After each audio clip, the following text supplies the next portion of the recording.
Hello and welcome my dear friends. आपका स्वागत करते हैं आपके अपने यूट्यूब चैनल एग्ज़ाम मेरी जान में। दोस्तों, इस वीडियो में आप लोगों से बात करेंगे Uttar Pradesh state medical faculty के बारे में सेकंड काउंसलिंग के संबंध में। तो दोस्तों, फिर से आपका अलॉटमेंट रिजल्ट आया हुआ है। ढेर सारे स्टूडेंट्स थे जिनको कि सेकंड काउंसलिंग में सीट अलॉट हुई थी, इस बार भी अलॉट हुई है। ठीक, जैसा कि मैं आपसे बोल रहा था कि सभी की सीट सेफ़ नहीं रहेगी और ऐसा देखने को मिला। कुछ एक स्टूडेंट्स ऐसे भी आए सामने जिनको कि सीट अलॉट हुई थी इसके पहले, लेकिन अभी में नहीं अलॉट हुई है, जो इस बार अलॉटमेंट रिजल्ट आया हुआ है। लेकिन जो मैक्सिमम कैंडिडेट हैं उनको वही सीटें अलॉट हो चुकी है। लेकिन कुछ ऐसे भी स्टूडेंट्स हैं दोस्तों जिनको कि जैसे मान लो पहले अगर DMLT मिला हुआ था, अभी जा कर के उनको एक्सरे टेक्नीशियन अलॉट हुआ है। ऐसा क्यों है ये मैंने आपको बता रखा था, क्योंकि अपग्रेड वाले बच्चे आएंगे तो उनको सीट देना ही देना होगा। ठीक है, तो उसमें से उन बच्चों को अलॉट हुआ है अपग्रेड में जो कि कंप्लेंट किए थे। बाकी लोग जो है परेशान हुए, उनको नहीं सीट अलॉट हुई है। समझ रहे आप लोग। अब जैसे अपग्रेड वालों को DMLT मिल गया, तो जिसको DMLT मिला था उसी कॉलेज से उसको एक्सरे टेक्नीशियन उसी कॉलेज में अलॉट कर दिया गया। मतलब थोड़ी बहुत गलती फैकल्टी कर दी है इस बार। ठीक है, लेकिन ज़्यादा बवाल ना हो इसके चलते कुछ ना कुछ कॉलेजेस ज़रूर से अलॉट कर दिया जिनको इसके पहले सीट अलॉट हुई थी। फ़िलहाल में ये सब नहीं बताना हमको, जो हुआ सो हुआ। आपको ये बातें कम समझ में आ रही होंगी।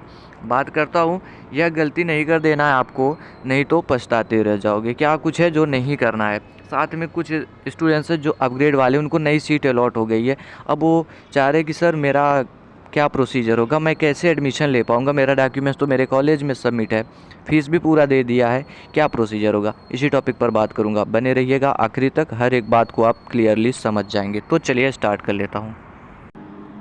देखिए दोस्तों, जो गलती आपको सबसे पहले नहीं करनी है वो क्या नहीं करनी वो समझ लीजिए। अभी फ़ीस पेमेंट आपको नहीं करना है जब तक आप में कोई डेट यहाँ पर नहीं दिख जाए वेबसाइट में। ठीक है, मैं आपको इन्फॉर्म करता रहूँगा, टेलीग्राम पर किधर भी इन्फॉर्म कर दूंगा या इंस्टा पर स्टोरी डाल दूंगा जब साइट चलने लगेगी। तो परेशान नहीं होना, जब तक ये डेट नहीं दिखे दोस्तों पेमेंट नहीं करना। अभी कुछ लोग बोलेंगे सर मैंने तो कर दिया, कोई प्रॉब्लम नहीं है। तो कोई प्रॉब्लम नहीं है दोस्तों, लेकिन जब तक यहाँ पर साइट पर नहीं आता है ना, तो पेमेंट फंसने के चांसेज होते हैं। आप ये गलती बिल्कुल मत करिए। अभी डेट आ जाएगा, फिर आराम से करिए, तसल्ली से। आपको टाइम मिलेगा दोस्तों एडमिशन लेने के लिए, फ़ीस सबमिट करने के लिए। जल्दबाजी मत करिए, जल्दबाजी करने के चक्कर में परेशान हो जाते हैं स्टूडेंट्स, फिर इधर उधर भागते रह जाते, साइट पर फैकल्टी में कॉल करते रह जाते, सॉल्यूशन कुछ नहीं मिल पाता। आप इस बात को समझने की कोशिश करें। मतलब क्या हुआ, जब तक यहाँ फ़ीस डिटेल आ न जाए कि डॉक्यूमेंट वेरिफिकेशन कब तक कराना है, फ़ीस कब तक सबमिट करना है, तब तक आप नहीं करें, बेहतर होगा आपके लिए। बाकी आपकी मर्ज़ी। आगे बढ़ जाते हैं अपग्रेड वालों के लिए। तो अपग्रेड के लिए एक मिनट, मैंने दो स्टूडेंट्स का अलॉटमेंट रिजल्ट डाउनलोड किया हुआ है, दोनों से समझाने की कोशिश करूँगा। तो आप अपना अलॉटमेंट रिजल्ट ओपन करके देखेंगे, क्योंकि प्राइवेसी के चलते मैं नाम पता ये सब तो नहीं दिखाने वाला। ठीक है, आप देखिएगा, मैं ओपन करता हूँ। ये देखिए वो स्टूडेंट्स हैं जिनको कि फ़र्स्ट काउंसलिंग में सीट नहीं अलॉट हुई थी, डायरेक्ट से सेकंड काउंसलिंग में सीट अलॉट हुई है। तो यहाँ दिखा रहा है इनके में, इनको जो फ़ीस सबमिट करना है दोस्तों, वो 19,000 रुपये ऑनलाइन सबमिट करना है।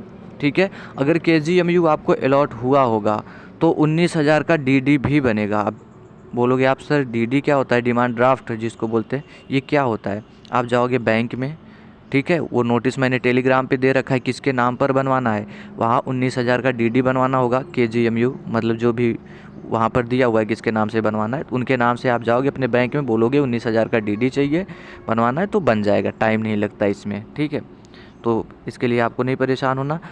तो इनके में जिनको पहली बार सीट अलॉट हुई है उनके में 19,000 रुपये दिखा रहा होगा, लेकिन जो स्टूडेंट्स अपग्रेड करने गए थे वहाँ पर फ़ीस 0 दिखा रहा होगा। तो मैं उस स्टूडेंट्स का भी ओपन करता हूँ जो कि अपग्रेड करने के लिए गया था। ये देखिए मैंने उस स्टूडेंट्स का ओपन किया हुआ है जो कि कॉलेज या कोर्स या बोले तो दोनों अपग्रेड करने के लिए गया हुआ था।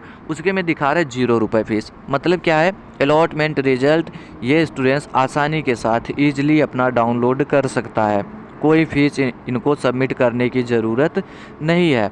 और दोस्तों, अगर आपके 43,000 रुपये फ़ीस लग चुके हैं कॉलेज में, क्योंकि कुछ कॉलेज 19,000 ले रहे थे फ़ीस, कौन है ऐसे ही दोस्तों परेशान करते रहते, तभी नंबर नहीं देते, क्या बताऊँ। चलिए कोई बात नहीं।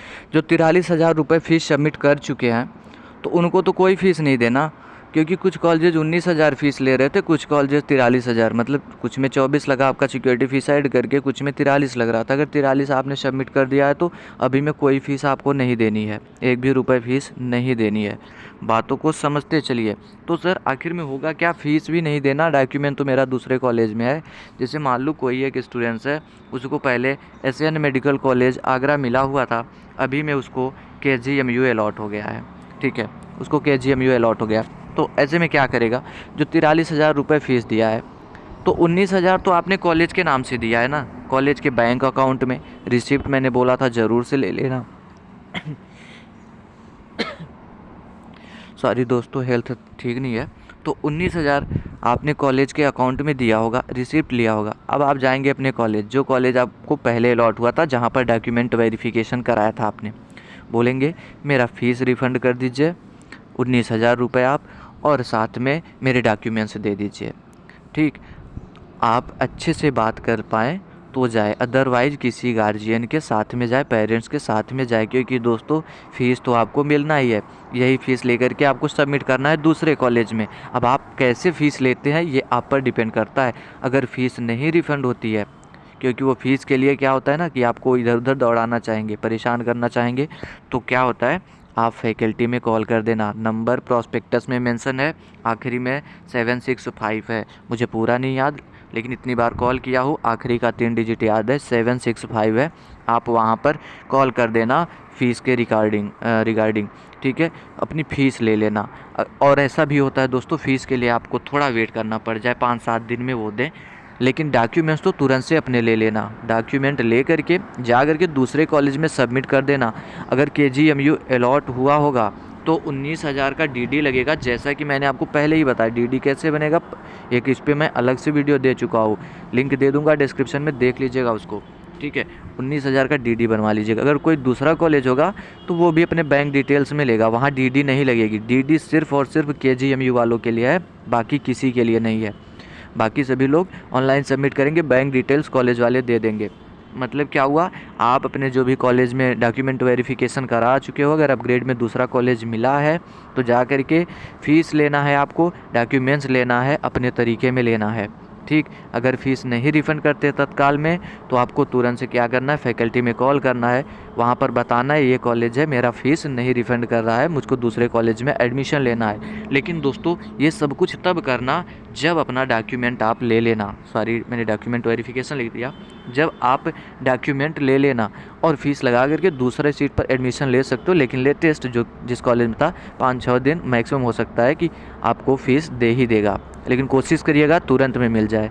उम्मीद करते हैं बातों को समझे होंगे। अपग्रेड का यही प्रोसीजर है, इसके अलावा कुछ भी नहीं है। अगर आपके साथ कोई प्रॉब्लम आ रही हो समझ में, तो आप कमेंट बॉक्स में कमेंट करिएगा, रिप्लाई करने की पूरी कोशिश करूँगा। Thanks for watching this video.